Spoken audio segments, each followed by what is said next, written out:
Guten Tag, APUSH. We have a new video today. It's the bee's knees by the big cheese himself, Mr. Linegar. Let's make history today as we jaw over Unit 6, Day 4. But first, let's do our daily punishment. What's the difference between a hippo and a zippo? One is really heavy and the other is a little lighter.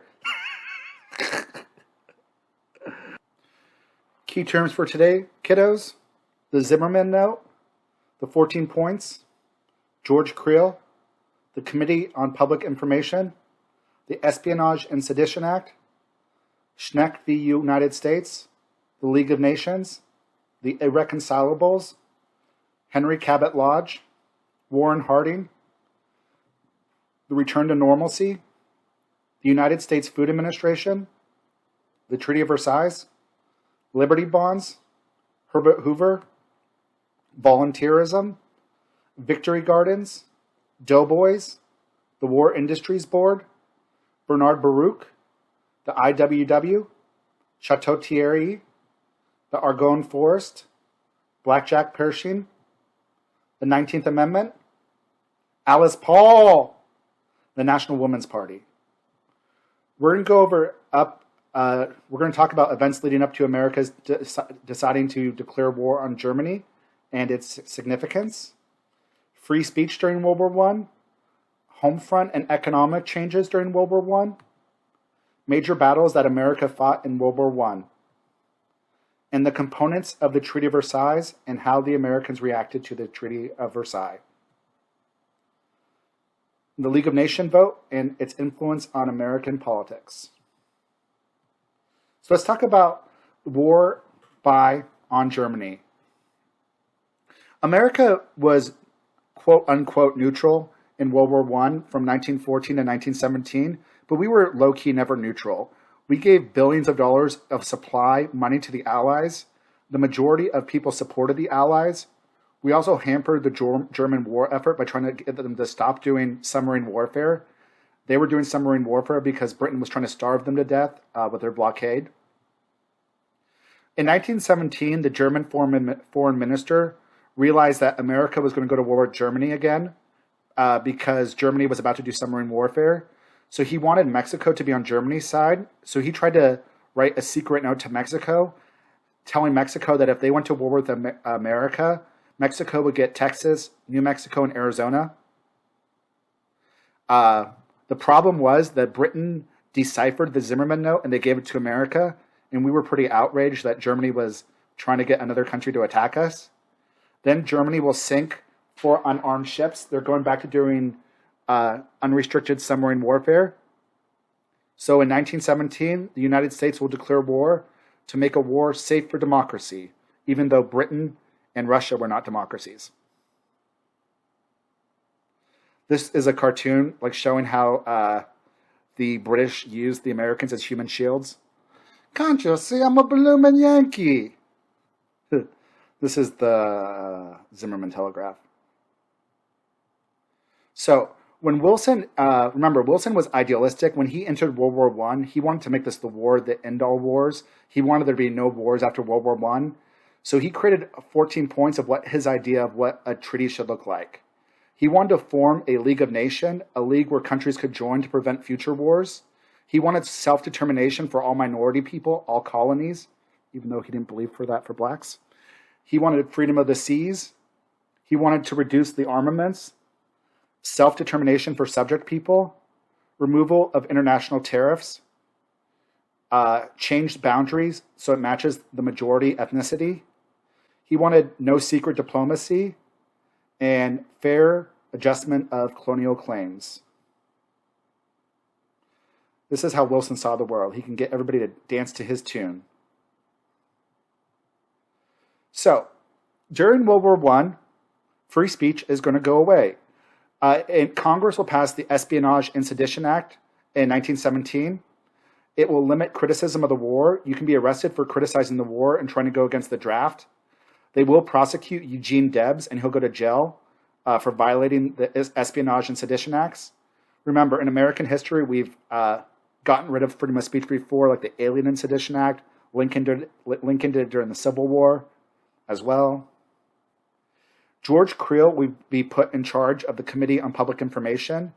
He'll be the American Kaiser on free speech. That's just like a title. He was the one in charge of American propaganda during the war. They would create posters, propaganda, short videos to try to convince people that everything was going great. There was a Supreme Court case that had to do with freedom of speech, Schenck v. United States. And what this Supreme Court case said was it said freedom of speech could be restricted if that speech presented a clear and present danger. The example that Oliver Wendell Holmes used in this was if you shout fire in the middle of a movie theater and somebody dies as a result, you are liable. This is actually a really bad decision, in my opinion. Oh, look, we're getting rid of freedom of speech. Uncle Sam is turning into a dictator. But let's talk about some kind of good stuff. Women. It's good stuff. It's bad stuff because of how they're going to be treated at first. It's good stuff they get the right to vote. So women during World War I will work in factories.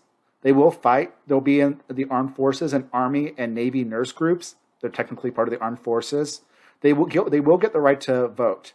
Alice Paul was part of the National Women's Suffrage Party, NWSP. We talked about them before. They were too conservative for her. During World War I, they're going to stop fighting for suffrage. She's going to break off with her good friend Lucy Burns and form a new group. This group is going to be called the National Women's Party.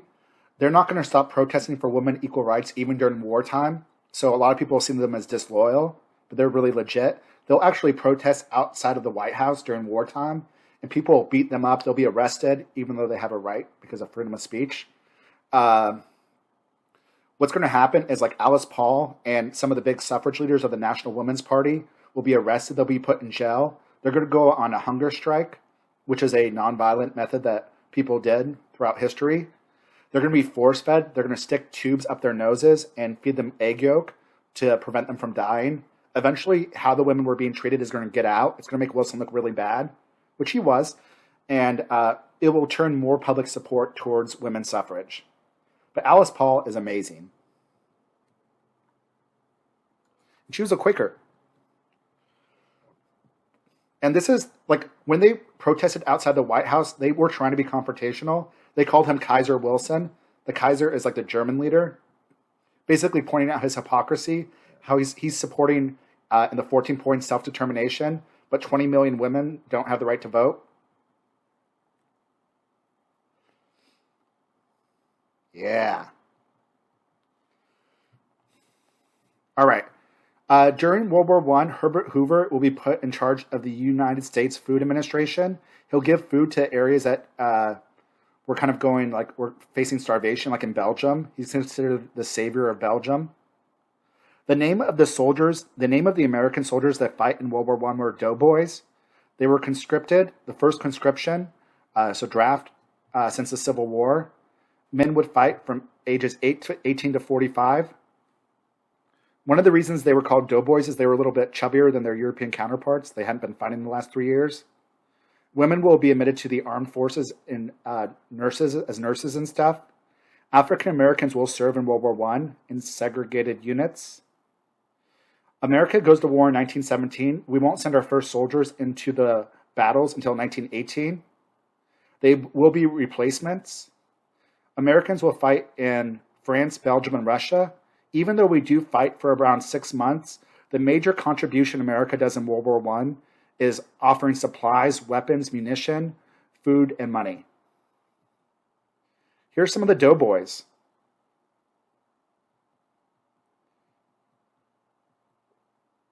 Let's talk a little bit more about the economy of World War I. The War Industries Board is going to be created by Bernard Baruch. This was meant to coordinate war purchases, use mass production. Some of these businesses like Ford Motor Company will start produce tanks instead of cars. It was also meant to coordinate purchases so the government could purchase on a massive scale. They could use mass production. And the War Industries Board will work with companies to get out war supplies. We talked about the Wobblies before. They were the radical labor union. They're going to be persecuted in World War I Bill Haywood is going to leave for the Soviet Union when Russia has a communist revolution because the Bolsheviks will take over Russia. During World War I, Americans will do patriotic things to try to get more money. One of the things they will do is the government will sell Liberty bonds, which are like bonds are like long-term IOUs. People will buy a bond, like I buy a $50 bond, and I get it back in 20 years, and I get $60. It's a good way for the government to get money immediately that they can use for the army. We talked about the United States Food Administration under my boy Hoover right here.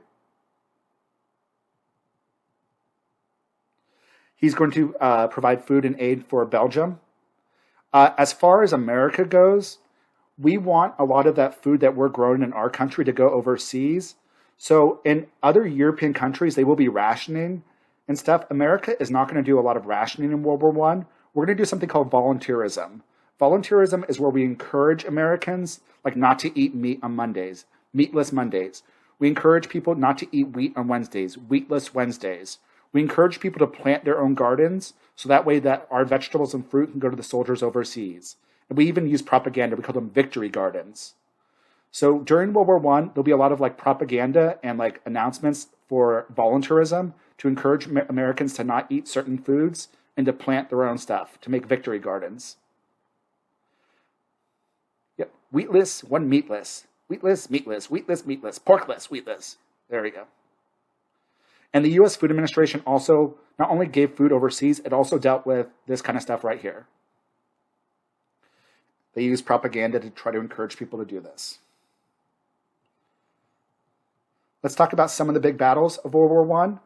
The first major engagement that America fought in was Chateau Thierry. The major general for the major American general will be Blackjack Pershing. He'll be assigned an 85-mile front. Another battle was the Argonne Forest. 10% of Americans involved will be killed. We'll have our first war hero, Alvin C. York, who will kill 20 Germans. He'll capture 132. At the time America was getting involved in World War I, the Germans were pushing to Paris, but we get our soldiers there just in time. We're not the whole reason the Germans stop. The Germans kind of deplete their resources, but with the U.S. reinforcing the front and sending more and more soldiers in France, the Germans are going to start to be pushed back, and eventually they're going to be pushed back all the way to Germany. Eventually, World War I will end on the 11th day of the 11th month at 11 o'clock. America's greatest contribution to the war was supplies. There was a lot of new interesting technology during World War I. Even though we didn't fight it a lot, you had machine guns, poison gas. They're going to fight in trench warfare. Just because of the machine guns, they would get hit otherwise. There'll be airplanes, zeppelins, bombers, like really kind of very old versions of those. So this was a very bloody war. This was by far the bloodiest war in the history of the world up until this time. And this is America, where we sent our soldiers in, and us pushing back the Germans. So Woodrow Wilson is going to go to Paris in 1918 to create a peace. He wanted to create a peace agreement that ends all war. He did not take a Republican with him. Republicans almost had 50% of Congress. He should have taken a Republican with him. He was idealistic. He wanted a better world. He wanted to create a League of Nations, a league where countries could join to prevent any war from happening. We don't have the League of Nations anymore. Nowadays, we have the United Nations. The Treaty of Versailles is going to happen.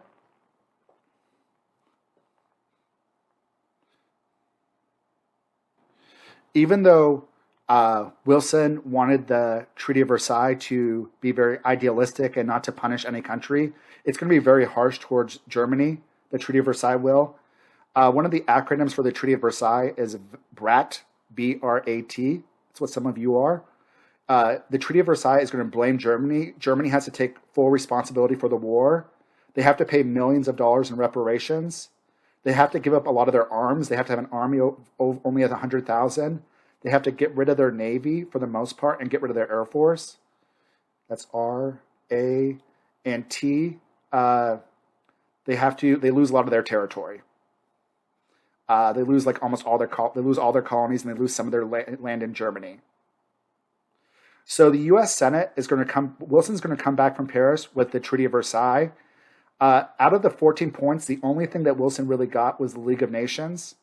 Henry Cabot Lodge and some of the more conservative Republicans did not like the Treaty of Versailles. The big reason they didn't like the Treaty of Versailles is they didn't like the League of Nations. They thought if America joined a transnational organization, and we talked about transnational organizations before, if America joins a transnational organization, they'll lose some of their sovereignty, and they'll be put into a war that they don't want to fight. So Cabot Lodge and the Republicans, the Irreconcilables, are going to vote to go against the treaty. And remember, you need 2/3 majority to get a treaty to pass in the Senate. Some of the other parts of the Treaty of Versailles is France wanted the German Rhineland. What's going to happen is Germany will keep the Rhineland, but it's going to be demilitarized.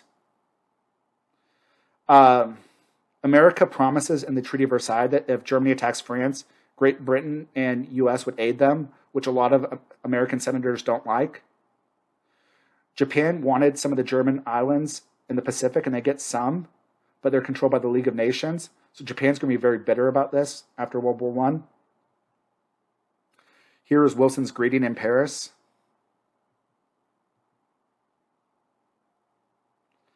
So,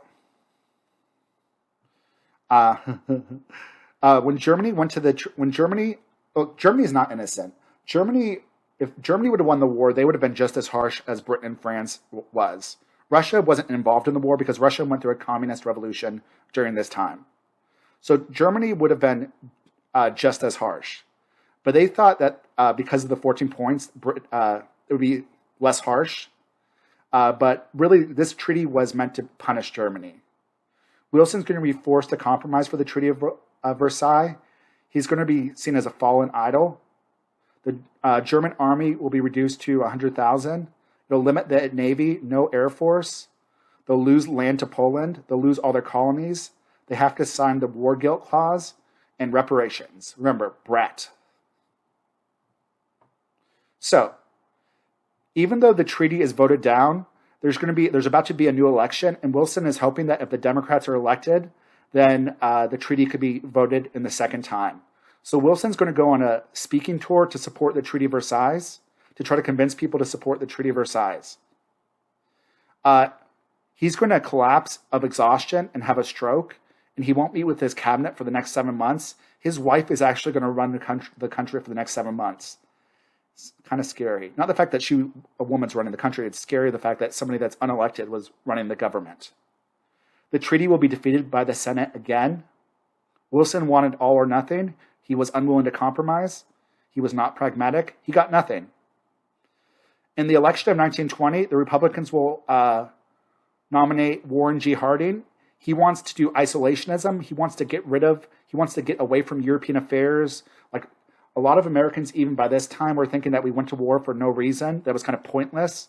That maybe we had listened too much to British and French propaganda.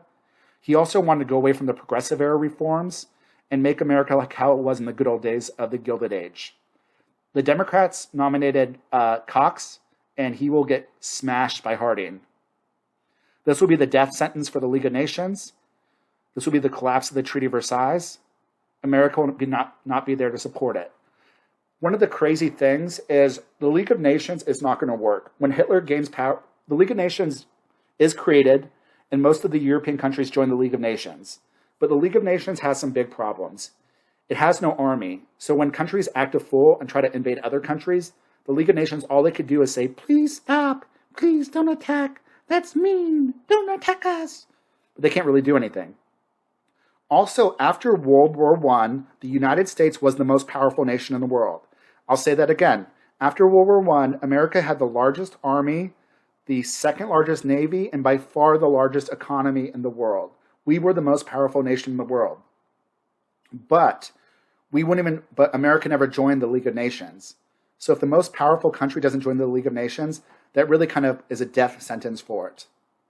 So the League of Nations will not be able to stop Hitler in the 1930s and 40s, and that's why the United States and other countries will create a stronger version of it, the United Nations, after World War II. This is the slogan for Harding's campaign, a return to normalcy. All right, kiddos, that's all I have for you for today. We are done with World War I. Until next time, deuces. Deuces, yeah.